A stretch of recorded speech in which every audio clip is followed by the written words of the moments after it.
सम्मेलन में यही बात बाबा साहब अम्बेडकर अपने लोगों को समझाना चाहते थे कि एससी एसटी ओबीसी के लोग अगर एक साथ आ जाएंगे तो गोविंद वल्लभ पंत जैसे ब्राह्मण आपके जूते का फीता खोलने में गर्व महसूस करें।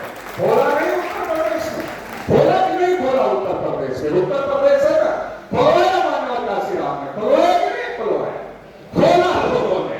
तो वो जो कहा था बाबा साहब ने, तो बाबा साहब को समझ में आती थी, नेहरू को भी समझ में आती थी। तो नेहरू ने कहा ओबीसी को नहीं मिलना चाहिए, इसको तो इधर रखना है।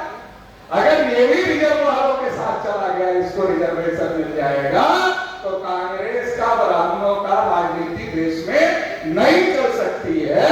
तो इसलिए ओबीसी को रिजर्वेशन नहीं दिए। इसलिए ओबीसी की गिनती भी रोक दिया, क्योंकि अगर हर 10 साल में गिनती होती, अब देखिए 31 में गिनती हुई थी, 41 में द्वितीय विश्व युद्ध की वजह से पूरी गिनती नहीं हो पाई थी। फिर गिनती का समय कब था? 51 का समय था। 51 में जनगणना का समय था और 52 में पहला चुनाव हुआ।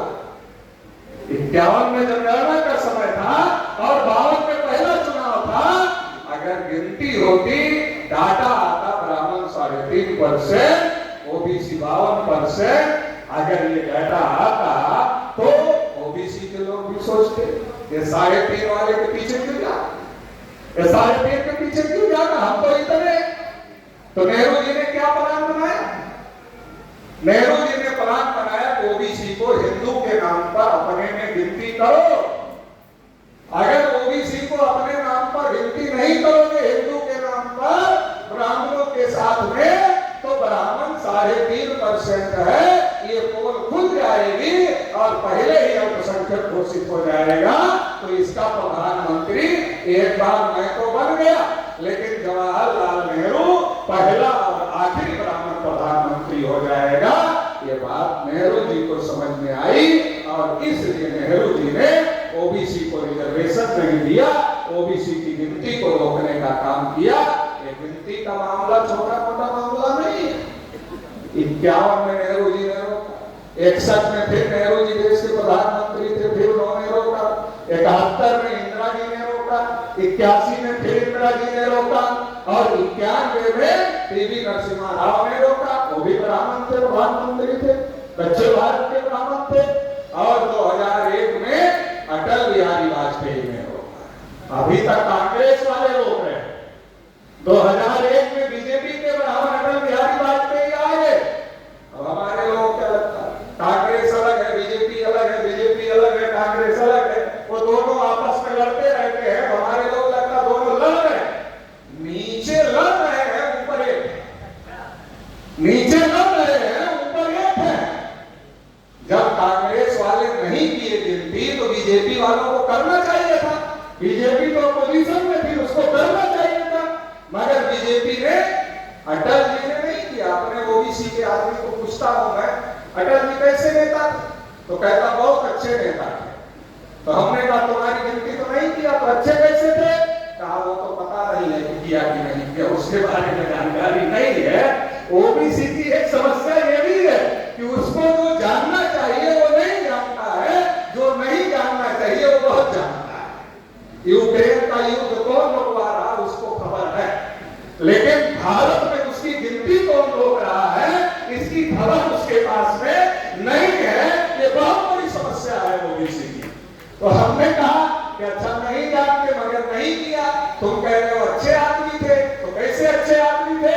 तो कहा बोलते बहुत अच्छा है। तो हमने कहा कि मैं तो पूर्वांचल का रहने वाला हूं, हैदराबाद का, अम्बेडकर नगर का।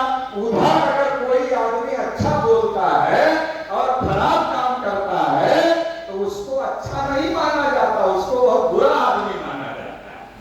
आदमी बुरा बोलकर बुरा काम करे उसको उतना बुरा नहीं माना जाता, लेकिन कोई आदमी अच्छा बोलकर बुरा काम करे उसको बहुत बुरा आदमी माना जाता है।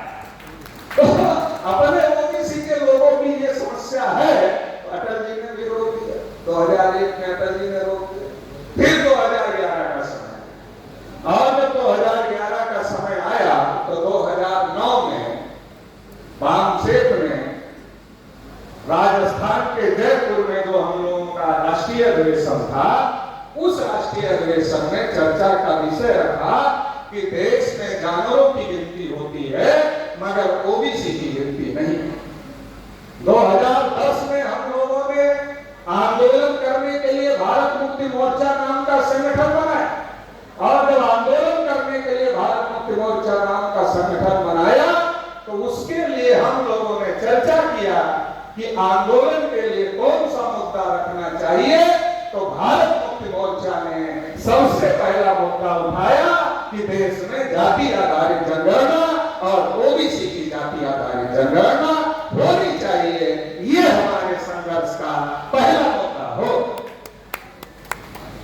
तो जब ये मुद्दा उठाया गया, माननीय वामन मेश्राम साहब जो कि वामसेट के राष्ट्रीय अध्यक्ष हैं, अभी कुछ समय में हम लोगों के बीच में आने वाले हैं, उनके नेतृत्व में ऑल इंडिया में 51,000 कार्यक्रम लिए गए और उन कार्यक्रमों में पर्चे में सब्जेक्ट रखा गया कि देश में जानवरों की गिनती होती है मगर ओबीसी की गिनती नहीं।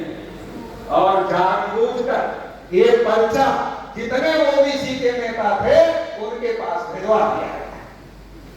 क्यों भिजवा दिया गया? ये पढ़ेंगे तब पार्लियामेंट में बोलेंगे। ओबीसी के नेताओं ने जब पढ़ा तो पार्लियामेंट में खड़े हो गए, लालू जी खड़े हो गए, पासवान जी खड़े हो गए, शरद जी खड़े हो गए, मुलायम सिंह जी खड़े हो गए और तमाम जो बैकवर्ड शेड्यूल कास्ट के नेता थे वो खड़े हो गए और उन्होंने जो हमारे पर्चे पर